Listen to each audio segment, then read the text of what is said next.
3 డయోడ్స్ని connect చేయండి.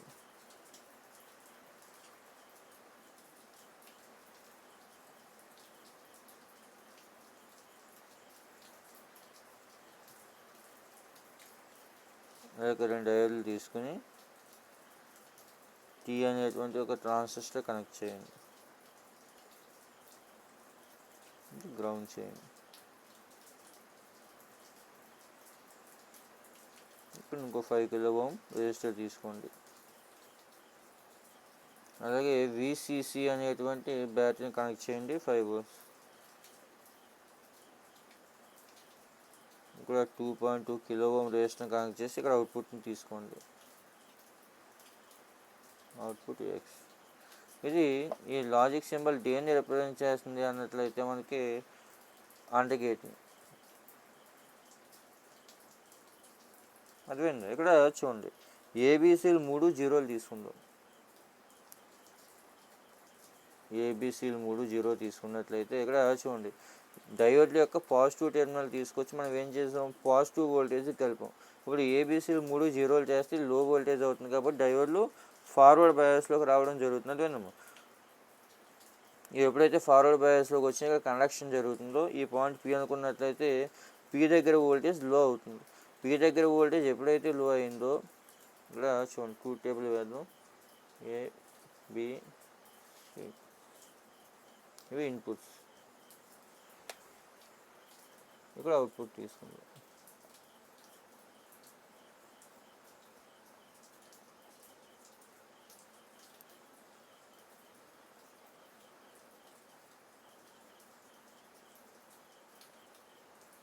అంటే ఏబిసిలు 3 zero అయితే అంటే ఇన్పుట్లు లో అయినట్లయితే ఇక్కడ ఈ ట్రాన్సిస్టర్ ఫార్వర్డ్ బయాస్లో ఉన్నాయి మనకి, అవునా? ఎందుకంటే వీటి యొక్క పాజిటివ్ టెర్మినల్ని తీసుకొచ్చి పాజిటివ్ వోల్టేజ్ కలిపాం, నెగిటివ్ టెర్మినల్స్ ఇప్పుడు జీరో చేస్తున్నాం. అందువల్ల ఫార్వర్డ్ బయాస్లో ఉన్నాయి కాబట్టి ఇక్కడ హై వోల్టేజ్ అనేది డ్రైవ్ అవుతుంది. అంటే అప్పుడు పీ పాయింట్ అనేటువంటి 0 పొటెన్షియల్లోకి రావడం జరుగుతుంది. ఇప్పుడు ఈ డయోడ్లు D1 D2 అనుకోండి. ఈ డయోడ్లకు D అని పేరు పెట్టుకోండి. ఈ 3 డయోడ్లు కూడా D అని పేరు పెట్టుకోండి. అదేనా ఇక్కడ ఈ D1 D2 డయోడ్లో మనం చూసినట్లయితే పీ ఎప్పుడైతే 0 పొటెన్షియల్ అయిందో D1 D2 రివర్స్ బయాస్లోకి రావడం జరుగుతుంది. అంటే ఓపెన్ అయినట్లు లెక్క అనమాట. ఇలా ఓపెన్ అయినట్లు లెక్క. ఇవి ఎప్పుడైతే ఓపెన్ అయినాయో ఇంకా ట్రాన్సిస్టర్కి ఎలాంటి కరెంటు రాదు.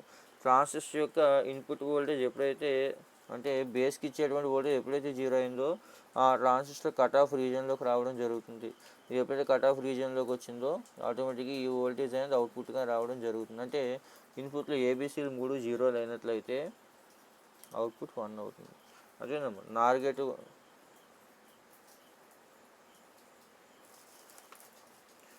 ఇది ఎన్ఎన్ గేట్ని రిప్రజెంట్ చేస్తుందమ్మా.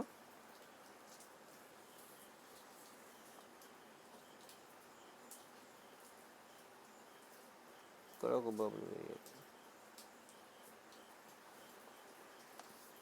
అలాగే A equal to 0, B equal to 0, C equal to 1.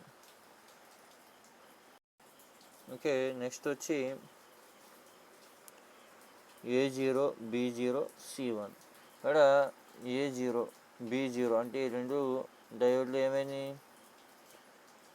Forward బయాస్లోకి వచ్చింది. కానీ సి ఎప్పుడైతే 1 అయిందో ఈ డయోడ్ రివర్స్ బయాస్లోకి రావడం. ఇది ఎప్పుడైతే రివర్స్ బయాస్లోకి వచ్చిందో ఆటోమేటిక్గా పీ దగ్గర కొంత పొటెన్షియల్ అనేటువంటిది వస్తుంది కాబట్టి D1 D2 రెండు ఫార్వర్డ్ బయాస్లోకి వచ్చి ట్రాన్సిస్టర్ దగ్గర కొంత వోల్టేజ్ అనేటువంటిది రావడం జరుగుతుంది.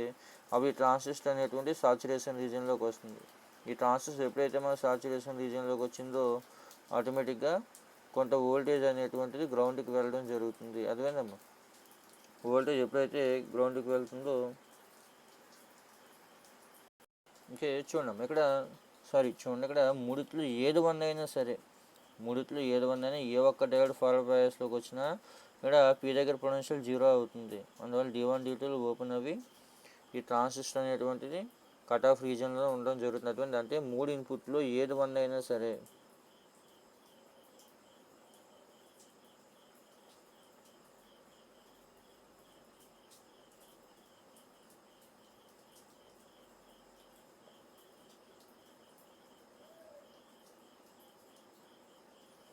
దీనిలో 3 ఇన్పుట్లో ఏది 1 అయినా సరే కొన్ని జీరోలు ఉన్నట్లయితే చూడండి, ఇక్కడ ఏబీలు 2 జీరోలు కాబట్టి ఈ 2 ఫార్వర్డ్ బయాస్లో ఉన్నాయి కాబట్టి పీ దగ్గర పొటెన్షియల్ అనేటువంటి జీరో అవుతుంది. అదే ఇక్కడ చూడండి, ఏబిసిలో ఏ2 కనీసం ఏ1 జీరో ఉన్నా సరే ఆటోమేటిక్గా అట్లీస్ట్ ఒక డయోడ్ అయినా సరే మనకి ఏమవుతుంది, ఫార్వర్డ్ బయాస్లోకి వస్తుంది. అవునా, ఇక్కడ 3 జీరోలు తీసుకుంటే 3 డయోడ్లు ఫార్వర్డ్ బయాస్లోకి వచ్చినాయి కాబట్టి పీ దగ్గర పొటెన్షియల్ అనేటువంటి జీరో అవుతుంది. D1 D2 అనేటువంటివి రివర్స్ బయాస్లోకి వెళ్ళిపోతున్నాయి. అప్పుడు ట్రాన్సిస్టర్ అనేటువంటి కట్ ఆఫ్ రీజన్లోకి వెళ్ళి అవుట్పుట్ అనేటువంటి రావడం జరుగుతుందని చెప్పాం. అలాగే ఇక్కడ A0 B0 C1 అయితే ఈ 2 డయోడ్లు ఫార్వర్డ్లోకి వస్తే ఇది రివర్స్లోకి వస్తుంది. ఈ 2 డయోడ్లు ఎప్పుడైతే ఫార్వర్డ్లోకి వచ్చినాయో ఆటోమేటిక్గా ఇక్కడ పీ దగ్గర పొటెన్షియల్ జీరో అవుతుంది. అప్పుడు D1 D2 రివర్స్ బయాస్లోకి వెళ్ళి ట్రాన్సిస్టర్ కట్ ఆఫ్ రీజన్లోకి వెళ్తుంది. అలాగే మిగిలిన కేసెస్లో కూడా ఏ1 కనీసం జీరో అయినా సరే ఇక్కడ అట్లీస్ట్ ఒక డయోడ్ అయినా ఫార్వర్డ్ బయాస్లో ఉన్నట్లయితే పీ దగ్గర పొటెన్షియల్ అనేటువంటిది లో అవుతుంది లేదా జీరో అవుతుంది. అప్పుడు ట్రాన్సిస్టర్ కట్ ఆఫ్ రీజన్లోకి వెళ్ళిపోయి అవుట్పుట్ అనేది రావడం జరుగుతుంది. అయితే ఇప్పుడు 3 1లు అయితే ఏబిసి 3 1లు అయినట్లయితే కనుక అప్పుడు ట్రాన్సిస్టర్స్ 3 రివర్స్ బయాస్లోకి వస్తాయి. ఇవి రివర్స్ బయాస్లోకి ఎప్పుడైతే వచ్చినాయో ఇక్కడ కొంత పొటెన్షియల్ అనేటువంటిది రావడం జరుగుతుంది. అప్పుడు D1 D2 ఫార్వర్డ్ బయాస్లోకి వెళ్తాయి. D1 D2 ఫార్వర్డ్ బయాస్లోకి ఎప్పుడైతే ఉందో ట్రాన్సిస్టర్ అనేటువంటిది సాచురేషన్ రీజియన్లోకి వెళ్తుంది. ఈ ట్రాన్సిస్టర్ ఎప్పుడైతే సాచురేషన్ రీజియన్లోకి వెళ్ళిందో ఈ VCC 5 volts ఇచ్చాం కదా, ఆ వోల్టేజ్ ఎలా ట్రాన్సిస్టర్ ద్వారా వెళ్ళి గ్రౌండ్కి వెళ్ళిపోవడం జరుగుతుంది. అవుట్పుట్ అనేటువంటిది రాదు, అది అవుట్పుట్ జీరో అవుతుంది. మిగిలిన అన్ని కేసెస్లో కూడా 1 అవ్వడం జరుగుతుంది. అదేవిధంగా ఇక్కడ చూడండి, ఒకటే ఇక్కడ మెయిన్ ఈ ట్రాన్సిస్టర్ వర్కింగ్ అంతా కూడా ఈ పీ పాయింట్ మీద డిపెండ్ అవుతుంది. ఈ పీ పాయింట్ అనేటువంటి దేని మీద డిపెండ్ అవుతుంది, ఏబీసీ మీద డిపెండ్ అవుతుంది. ఏబీసీలో అట్లీస్ట్ ఏదో ఒకటి జీరో అయినట్లయితే కనీసం ఒక డయోడ్ అయినా ఫార్వర్డ్ బయాస్లోకి వచ్చి ఇక్కడ అవుట్పుట్ ఇక్కడ పొటెన్షియల్ జీరో చేస్తుంది పీ దగ్గర. ఎక్కడైతే పొటెన్షియల్ జీరో అయిందో D1 D2 రెండు ఆఫ్ అవ్వడం జరుగుతాయి. ఇవి ఎప్పుడైతే ఆఫ్ అయినాయో ట్రాన్సిస్టర్ అనేది కట్ ఆఫ్ రీజియన్లో ఉన్నప్పుడు మాత్రమే మనకు అవుట్పుట్ వస్తుంది. ఇక్కడ అదేవిధంగా ఈ ట్రాన్సిస్టర్ కట్ ఆఫ్ రీజియన్లోకి రావాలంటే అట్లీస్ట్ ఇక్కడ ఏబీసీలో ఏదైనా ఒకటన్నా జీరో అవ్వాలి. అది ఏబీసీలు 3 1లు అయినట్లయితే ట్రాన్సిస్టర్ సాచురేషన్ రీజియన్లోకి వస్తుంది కాబట్టి అవుట్పుట్ అనేటువంటి రావడం జరుగుతుంది. ఈ విధంగా ఈ డయోడ్ ట్రాన్సిస్టర్ లాజిక్ని ఉపయోగించి NAND గేట్ని తయారు చేసాం. తర్వాత వచ్చి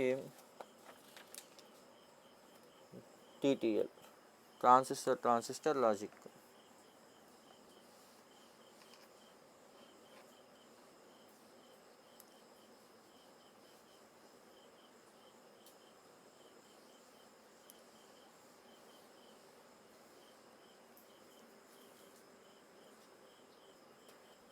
నెక్స్ట్ వచ్చి TTL.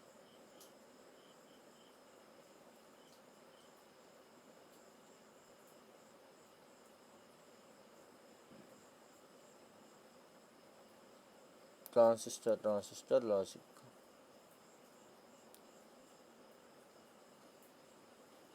ఓకే, ఇందులో డయోడ్ని రీప్లేస్ చేసి వాటి బదులు ట్రాన్సిస్టర్స్ని యూజ్ చేయడం జరుగుతుంది. మనం TTLలో మల్టిపుల్ ఎమిటర్ ట్రాన్సిస్టర్ని యూజ్ చేయడం జరుగుతుంది. చూడండి, TTL యొక్క సర్క్యూట్ సింబల్ వేద్దాం.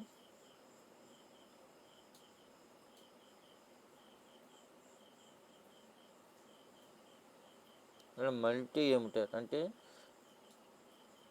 ఏబి అనుకుంటే 2 ఎమిటర్ టెర్మినల్స్ ఉన్నటువంటి ఒక తీసుకోండి.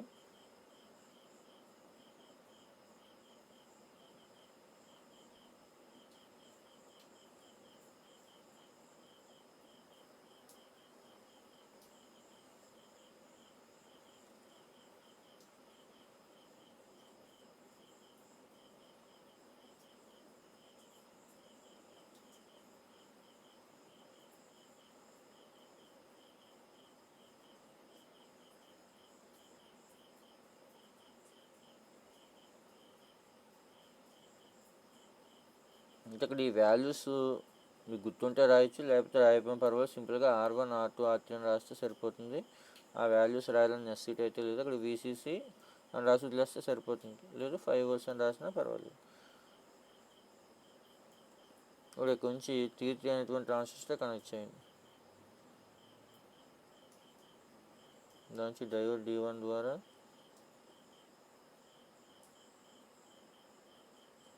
Transistor T4. అంటే ఇక్కడ మెయిన్ 4 ట్రాన్సిస్టర్ని తీసుకోవడం జరుగుతుంది. ఈ 2 ట్రాన్సిస్టర్స్ని కపుల్ చేస్తున్నాం. R4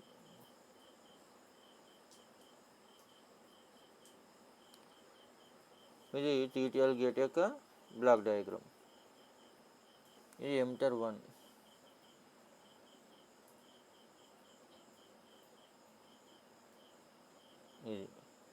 ఇది ఎమిటర్ 2. అంటే ఇక్కడ మల్టిపుల్ ఎమిటర్ ఉన్నటువంటి ట్రాన్సిస్టర్ని తీసుకోవడం జరిగింది. ఓకే, ఇప్పుడు ఇన్పుట్లు ఈ ఎమిటర్ టెర్మినల్స్కి ఇవ్వడం జరుగుతుంది అనమాట. అదేవిధంగా ఇక్కడ ఇది T1, ఇది T2, ఇది T3, T4 అనుకున్నాం. ఇప్పుడు దీని యొక్క కన్స్ట్రక్షన్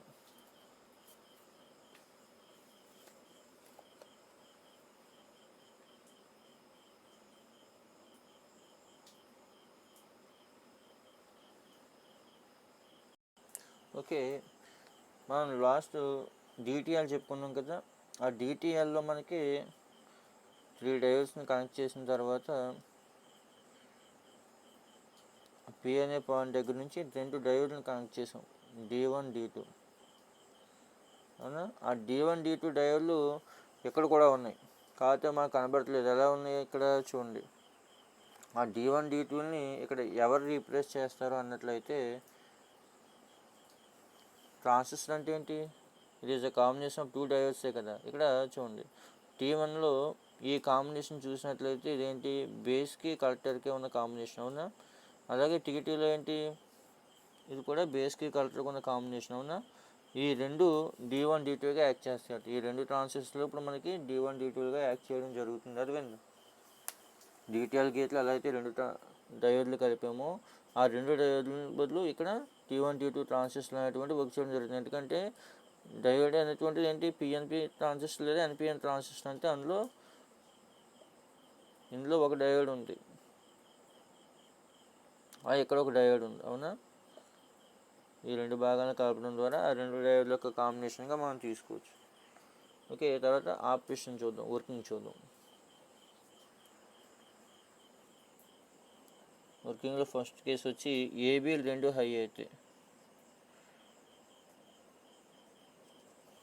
ABలు 2 హై అయినట్లయితే ఏమవుతుంది, ఇక్కడ ABలు హై అయినట్లయితే కనుక, అంటే ABలు 1 ఇచ్చినట్లయితే చూడండి, ఎమిటర్ బేస్ జంక్షన్ అనేటువంటిది ఫార్వర్డ్ బయాస్లోకి రావడం జరుగుతుంది. అదేనమ్మా, ఎమిటర్ బేస్ జంక్షన్ అనేటువంటిది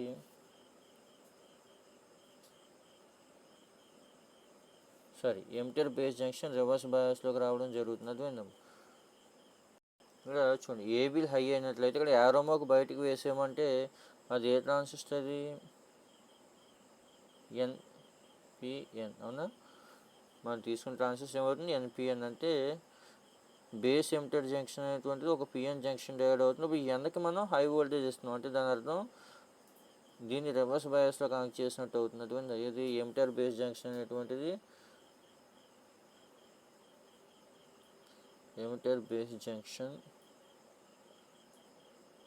in T1 is reverse bias.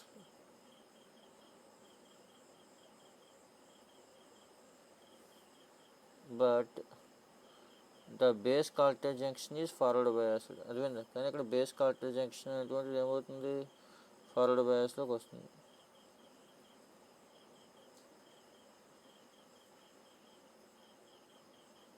T2 is forward bias. ఇది ఎప్పుడైతే ఇక్కడ ఫార్వర్డ్ బయాస్ అయిందో, దీని నుంచి కొంత వోల్టేజ్ అనేటువంటిది లేదా కరెంట్ అనేటువంటి T2కి వెళ్ళడం జరుగుతుంది. T2 అనేటువంటిది సాచురేషన్లోకి రావడం జరుగుతుంది. అదేనా? ఓకే, అయితే ఇక్కడ బేస్ కరెంట్ పెరుగుతున్నట్లయితే కలెక్టర్ యొక్క పొటెన్షియల్ అనేటువంటి డిక్రీజ్ అవ్వడం జరుగుతుంది. అంటే T2 అనేటువంటి లో అవుతుంది. అందువల్ల ఇక్కడ చూడండి, బేస్ కరెంట్ అనేటువంటి ఇంక్రీజ్ అవుతుంది ఇక్కడ T2కి. అందువల్ల ఇక్కడ కలెక్టర్ కరెంట్ ఏమవుతుంది, డిక్రీజ్ అవుతుంది. అందువల్ల T3 అనేటువంటిది ఆఫ్ అవ్వడం జరుగుతుంది. అదేవిధంగా ఇక్కడ బేస్ కరెంట్ ఎప్పుడైతే పెరిగిందో ఆటోమేటిక్గా కలెక్టర్ కరెంట్ అనేటువంటిది డిక్రీజ్ అవ్వడం జరుగుతుంది. అందువల్ల T3 అనేటువంటి డిక్రీజ్ అవుతుంది. అదే టైంలో ఇక్కడికి వచ్చిన కరెంట్లో కొంత కరెంట్ని T2 ఏం చేస్తుంది, T4కి పంపుతుంది, T4 బేసిక్ పంపుతుంది. మరి ఇక్కడ T4 అనేది కండక్షన్లోకి వస్తుందా అంటే రాదు. ఎందుకని, ఏమిటంటే ఆల్రెడీ మనం గ్రౌండ్ చేస్తాం. ఈ సాచురేషన్లోకి వచ్చిన తర్వాత ఎమిటర్కి ఏ పొటెన్షియల్ అయితే ఉందో కలెక్టర్ కూడా అదే పొటెన్షియల్ ఉండాలి. కాబట్టి దేర్ఫోర్ అవుట్పుట్ అనేటువంటిది ఏమవుతుందంటే 0 అవుతుంది అనమాట. ఏబీలు రెండు హై అయినట్లయితే అవుట్పుట్ అనేటువంటిది లో అవుతుంది. అర్థమైంది. ఇప్పుడు అలా కాకుండా ఏబీలు రెండు లో అయినట్లయితే అప్పుడు ఏమవుతుంది,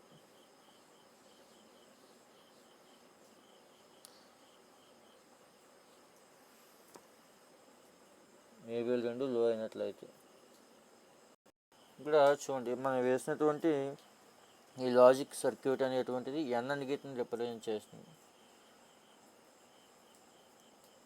మనకి ఎన్ అనే గేట్లో ఏ ఇన్పుట్ లో అయినా సరే అవుట్పుట్ అనేటువంటి హై అవుతున్నట్టుగా ఎన్ అనే గేట్ యొక్క ట్రూత్ డయాగ్రామ్ చూసినట్లయితే, ట్రూత్ టేబుల్ చూసినట్లయితే ఏబీ కాంప్లిమెంట్, అవునా, ట్రూత్ టేబుల్ ఎన్ అనే గేట్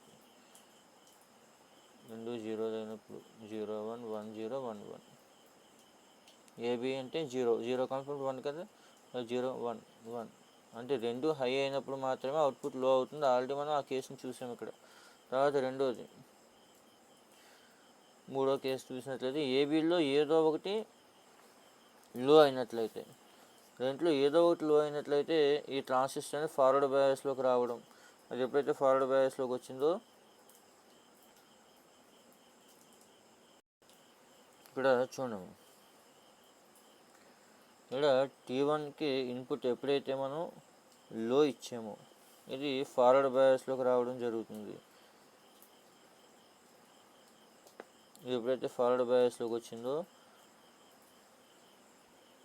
ఇక్కడ చూడండి, ఏబీలు ఎప్పుడైతే లో అయినాయో T1 అనేటువంటిది ఆన్ అవుతుంది. T1 అనేటువంటిది ఆన్ అయినప్పటికీ కూడా దీని యొక్క కలెక్టర్ వోల్టేజ్ అనేటువంటి లో ఉండడం జరుగుతుంది. అదే ఈ కలెక్టర్ వోల్టేజ్ ఎప్పుడైతే లో ఉందో ఈ ట్రాన్సిస్టర్ T2ని గ్రౌండ్కి కలిపినట్టుగా మనం తీసుకోవచ్చు. ఈ ట్రాన్సిస్టర్ T2 మనం గ్రౌండ్కి ఎప్పుడైతే కలిపామో ఆటోమేటిక్గా ఏమవుతుందమ్మా, T2 అనేటువంటి ఆఫ్ అవ్వడం జరుగుతుంది. అటువంటి ఇక్కడ ఇన్పుట్ వోల్టేజ్ అనేటువంటి చూడండి లో ఉంది.